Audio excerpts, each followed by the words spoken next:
Hello दोस्तों, lockup के कल के एपिसोड में जैसे कि दिखाया गया था कि इन तीनों को डिसीज़न लेना है, सेम पेज पर आना है, बट ये नहीं हो पाया क्योंकि शिल्पा और श्रेया चाहते थे कि योगेश का सीक्रेट रिवील हो और वरुण नहीं चाहता था। वरुण ने सूफी का नाम लिया बट कोई डिसीज़न नहीं हो पाया है, जिसमें फराह खान आके बोली कि थोड़ा और टाइम लो और डिसाइड करो।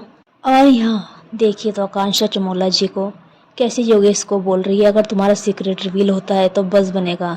मैडम, हर कोई आपकी तरह नहीं होता कि अपने डिवोर्स की खबर, अपने सेक्सुअलिटी की खबर ये एक हथियार की तरह आप यूज़ करो। फेम के लिए आप कुछ भी करो, ये हर कोई नहीं कर सकता। जैसे कि इस शो में अभी तक दिखाया, किसी ने ऐसा सीक्रेट रिवील नहीं करा जिससे ज़िंदगी तबाह या बदल दी जाए। और यहाँ पे योगेश और वरुण प्लान करते हैं कि पहले हम चमोला का नाम लेंगे, बट जैसे ही फराह मैम आई और पूछेगी तो मैं अपना सीक्रेट रिवील कर दूंगा। योगेश को लगता है ये करके वो महान बन जाएगा, कुछ जो भी होना हो जाएगा, बट आगे उसके साथ बहुत ही बुरा होता है इसके लिए। तो यहाँ पे राम कपूर ने सही पकड़ा कि तुम ऐसा करोगे तो तुम बेवकूफ़ लगोगे। और यहाँ पे फराह खान आती है और योगेश को सबके सामने एक्सपोज कर देती है कि ये इसका प्लान था महान बनने का। और यहाँ पे योगेश का पोपट हो जाता है, साथ में वरुण को भी डांट पड़ जाती है फराह खान से। बहुत ही अच्छा किया फराह खान ने कि योगेश के साथ साथ वरुण को भी सुना दिया। होप उसे अकल आए थोड़ा अब। और फिर यहाँ पे योगेश का सीक्रेट रिवील करने का टाइम आता है, जिसमें योगेश अपना सीक्रेट रिवील करते हुए कहता है कि उसने मॉल से सामान उठाया है, मतलब चोरी करी है, जो कि बहुत बेकार सी चीज़ है। तुम इतने कमाने वाले हो फिर भी तुम्हें ऐसा सामान उठाना पड़ रहा है, और उसका अमाउंट था कोई छोटा मोटा नहीं था, 50-60 हज़ार। ये छोटी बात नहीं होती। अब वो हंस के बता रहा है, ये तो और भी गलत है। यहाँ पे राम कपूर ने उसे टोका भी कि भाई तू क्या कर रहा है, बट उसे नहीं समझ आता। ये योगेश ने ये सीक्रेट रिवील करके अपने को और भी ट्रोल करने का एक जरिया दे दिया है लोगों को। और वो चीटर के साथ एक चोर का टैग भी लेके घूमेगा, और कभी लॉकअप से बाहर आएगा और कभी मॉल में जाएगा, तो मॉल वाले ये पहचान लेंगे कि हाँ ये सामान चोरी करता है, तो इस पे तो स्पेशल कैमरा लगा रहेगा। और यहाँ पे ये लोग कैसे कैसे सीक्रेट लेके आ रहे हैं। कोई कहता है बच्चे नहीं करने, कोई कहता है मैं इससे पसंद करती थी और अब इसका सीक्रेट की चोरी करता था। आकांक्षा चमोला और राम कपूर के अलावा किसी का सीक्रेट ऐसा कुछ नहीं था कि तबाही मचाए भारत। और यहाँ पे फराह खान लेके आई एक नोटिस, जो योगेश की कंट्रोलर थी, क्योंकि वो टास्क नहीं कर पाई तो अब वो भी एट रिस्क में आ चुकी हैं। तो समझ आ चुका है कि माधुरी जी का इविक्शन कैसे हुआ होगा। और यहाँ पे आकांक्षा चमोला कहती है कि मुझे श्रेया को सुन के शौक लगा कि उसने मेरा नाम कैसे लिया, क्योंकि मुझे लगा था कि उसने मुझसे सॉरी कहा, अब शायद वो नहीं करेगी ऐसा।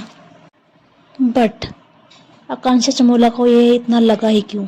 श्रेया उसकी दोस्त नहीं है, उसने सॉरी इसलिए बोला था क्योंकि उसने गलती की थी। अब इसका मतलब ये नहीं कि वो तुम्हारे लिए अच्छा करेगी कुछ। यहाँ पे शिवांगी आके उसे समझाती है, और जो कि सही भी है, क्योंकि श्रेया चमोला की ना तो दोस्त है ना कुछ है, वो उसे एक कंटेस्टेंट की तरह मानती है, और अगर वो उसे निकाल सकती है तो वो निकालेगी। उसे अपना कंपटीशन कम करना है वो करेगी, क्योंकि वो गेम के हिसाब से चल रही है, ना कि कुछ किसी और चीज़ के। Next morning I think Shreya को माधुरी जी से शॉर्ट आउट तो दूर की बात चलो, पर उनको खाने के लिए देना चाहिए था, क्योंकि अब तक 2 वीक तक वो उनकी दोस्त रह चुकी है।